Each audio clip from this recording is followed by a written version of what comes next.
Reporter breaking. Thiruvananthapuram വെമ്പായത്തെ urban bank ജപ്തി നടപടിയിൽ ഇടപെട്ടതിൽ മന്ത്രി GR അനിലിനെതിരെ വിമർശനവുമായി ബാങ്ക് ചെയർമാൻ രംഗത്തെത്തി. കോടതിയുടെ നിർദ്ദേശപ്രകാരം ഏറ്റെടുത്ത സ്ഥലത്ത് മന്ത്രി അനധികൃതമായി പ്രവേശിച്ചു എന്നും നിയമ നടപടികളെ അവഗണിച്ചു എന്നുമാണ് വിമർശനം. GR അനിലിനെതിരെ നിയമ നടപടിയുമായി മുന്നോട്ടു പോകുമെന്നും ബാങ്ക് ചെയർമാൻ തേക്കട അനിൽകുമാർ പറഞ്ഞു. പ്രഭകുമാരി എന്ന് പറയുന്ന ഒരു നെടുമങ്ങാട് സഹകരണ അർബൻ ബാങ്കിൽ നിന്നും വായ്പ എടുക്കുകയും ആ വായ്പ കൃത്യമായി തിരിച്ചടയ്ക്കാത്തത് കൊണ്ടും ആ വീടിൻ്റെയും വസ്തുവിൻ്റെയും പൊസഷൻ ഏറ്റെടുത്ത് വീട് സീൽ ചെയ്ത് ബാങ്കിനെ ഏൽപ്പിക്കുകയും ചെയ്തിട്ടുള്ളതാണ്. ഇന്ന് രാവിലെ സംസ്ഥാന ഭക്ഷ്യവകുപ്പ് മന്ത്രി അവിടെ എത്തുകയും കുറച്ച് ഇടതുപക്ഷ പ്രവർത്തകരുമായി ഇന്നലെ കോടതിയുടെ നിർദ്ദേശപ്രകാരം ഏറ്റെടുത്ത വസ്തുവിലും വീടിലും അനധികൃതമായി പ്രവേശിക്കുകയും വീട് ചവിട്ടി തുറക്കുന്നതിന് സഹപ്രവർത്തകരോട് ആഹ്വാനം ചെയ്യുകയുണ്ടായി. നിയമ സംവിധാനത്തെ വെല്ലുവിളിക്കുന്ന തരത്തിലാണ് ഭക്ഷ്യ സിവിൽ സപ്ലൈസ് മന്ത്രി ഇന്ന് പെരുമാറിയിട്ടുള്ളത്. അരുൺ സോളമൻ വിവരങ്ങളുമായി. അരുൺ, ഇപ്പോൾ മന്ത്രിക്കെതിരെ നിയമ നടപടിയുമായി പോകുമെന്നാണ് ബാങ്ക് ചെയർമാൻ പറഞ്ഞിരിക്കുന്നത്. മന്ത്രിയുടെ പ്രതികരണം ലഭ്യമാകുന്നുണ്ടോ?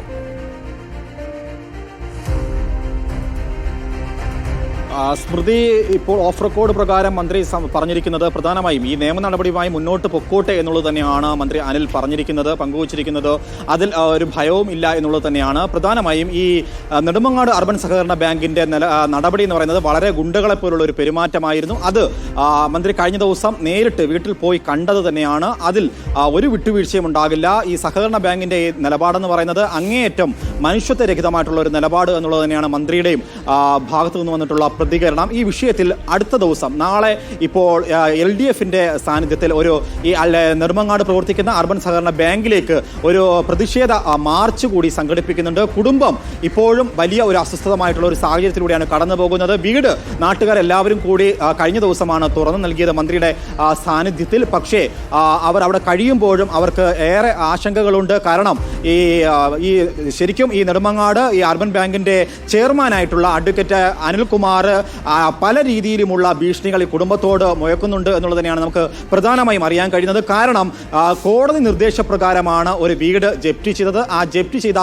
നടപടി അങ്ങേയറ്റം ലംഘിച്ചുകൊണ്ടാണ് ഒരു മന്ത്രി അവിടെ സ്ഥലത്തെത്തുകയും ഗുണ്ടകളുടെ സാന്നിധ്യത്തിൽ ആ വീടിനെ തുറന്നുകൊടുത്ത് ആ വീട്ടുകാർക്ക് അവിടെ കയറിക്കിടക്കാനുള്ള സാഹചര്യം ഒരുക്കി എന്നുള്ള പരാമർശമാണ് ഈ ചെയർമാന്റെ ഭാഗത്തു നിന്നുണ്ടായിരിക്കുന്നത്. മന്ത്രി അങ്ങേയറ്റം നിയമലംഘനം നടത്തി കോടതിയുടെ ചട്ടത്തെയാണ് ലംഘിച്ചിരിക്കുന്നത് എന്നുള്ള കാര്യങ്ങളാണ് അടക്കമുള്ള കാര്യങ്ങളെ ചൂണ്ടിക്കാണിച്ചുകൊണ്ടാണ് ഈ ചെയർമാൻ മുന്നോട്ട് വന്നിരിക്കുന്നത്. പക്ഷേ അപ്പോഴും ഈ സർക്കാരിൻ്റെ കാലത്താണ് 2024 തന്നെയാണ് നിയമസഭയിൽ പാസ്സാക്കിയ ഒരു ബില്ലുണ്ട്. 1968 ഈ ജപ്തി സംബന്ധിച്ചിട്ടുള്ള ബില്ലിൻ്റെ ഭേദഗതിയാണ്, ജപ്തി വിരുദ്ധ ബില്ല് പാസ്സാക്കി ഇടതുപക്ഷ സർക്കാരിൻ്റെ നടപടിയെ ചോദ്യം ചെയ്തുകൊണ്ട് തന്നെയാണ് കോൺഗ്രസിൻ്റെ ഭരണസമിതിയിൽ പ്രവർത്തിക്കുന്ന നെടുമങ്ങാട് അർബൻ സഹകരണ ബാങ്കിൻ്റെ ചെയർമാൻ മുന്നോട്ട് വന്നിരിക്കുന്നത്. ഇതിൽ പ്രധാനമായിട്ടും ഈ വിഷയം നടക്കുന്നത് 27-ാം തീയതിയാണ്. ഒരു സാധാരണക്കാരിയായിട്ടുള്ള ഏറ്റവും ഒരു കുടുംബത്തെ 4 അംഗം അടങ്ങുന്ന ഒരു കുടുംബത്തെ മുന്നോട്ട് കൊണ്ടുപോകാൻ ഒരു സ്വകാര്യ സ്ഥാപനത്തിൽ ജോലി ചെയ്യുന്ന സ്ത്രീയാണ് പ്രഭകുമാരി. അവരുടെ ഭർത്താവ് കഴിഞ്ഞ 6 മാസമായിട്ട് കെട്ടിടത്തിൽ നിന്ന് വീഴ്ച പറ്റി അദ്ദേഹം 2 കാലിലും പൊട്ടൽ സംഭവിച്ച്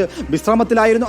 അങ്ങനെ ഒരു 4 അംഗ കുടുംബത്തെ മുന്നോട്ട് കൊണ്ടുപോകേണ്ട ചുമതല ഒരു സ്ത്രീക്കായിരുന്നു. ആ സ്ത്രീ തിരുവനന്തപുരത്ത് ഒരു സ്വകാര്യ സ്ഥാപനത്തിൽ ജോലി ചെയ്യുമ്പോൾ അവരെ വിളിച്ചു വരുത്തി ഏറ്റവും നാടകീയമായിട്ടുള്ള രംഗങ്ങൾക്ക് ഒടുവിലാണ് ഈ വീടിനെ ജപ്തി ചെയ്യുന്നത്. അവരെ വിളിച്ചു വരുത്തി നെടുമങ്ങാട് സഹകരണ ബാങ്കിൽ ഇരുത്തുന്നു. തുടർന്ന് അവരോട് പറയുന്നു 10,000 രൂപ അടയ്ക്കാനായിട്ട് ഈ ബാങ്കിലെ ജീവനക്കാർ പറയുന്നു. അതിൽ 6,500 രൂപ അവർ അടയ്ക്കാൻ അവരുടെ കൈവശം അവർ പലരിൽ നിന്നും ശേഖരിച്ച് 6,500 രൂപ അടയ്ക്കാമെന്ന് പറഞ്ഞു. പക്ഷേ അപ്പോഴും 3,500 രൂപ എവിടെ നിന്ന് കണ്ടെത്തും എന്നുള്ള ആശങ്ക അവർക്കുണ്ടായി. തുടർന്ന് ഭർത്താവിൻ്റെയും അയൽവക്കത്തുള്ള ആൾക്കാരുടെ നിന്നും അവർ പൈസ ശേഖരിച്ചുകൊണ്ട് ഈ ഭർത്താവ് 3,500 രൂപയുമായി ഈ നെടുമങ്ങാടുള്ള ഈ സഹകരണ ബാങ്കിലെ ജീവനക്കാരുടെ ബൊലോറ വാഹനത്തിൽ അദ്ദേഹത്തെ കയറ്റിക്കൊണ്ടുപോയി. അവിടെ കൊണ്ടുപോകുന്ന അവസരത്തിലാണ് ഈ ജീവനക്കാരും ഒരു ആശാരി സഹിതം ഈ വീട്ടിൽ വന്ന് അവരുടെ പൂട്ട് പൊളിച്ചുകൊണ്ട് ഗുണ്ടകളെ പോലെ പെരുമാറി മറ്റൊരു പൂട്ട് അവരിടുന്നു. അടുക്കള വാതിൽ പട്ടിക കൊണ്ട് ക്ലോസ് ചെയ്തുകൊണ്ട് വീടിനെ പൂർണ്ണമായിട്ടും ക്ലോസ് ചെയ്യുന്ന നടപടിയിലേക്ക് ഒരു സഹകരണ ബാങ്ക് നിയമപരമായിട്ടുള്ള നടപടികളായി ചെയർമാൻ വിശേഷിപ്പിക്കുന്നത്.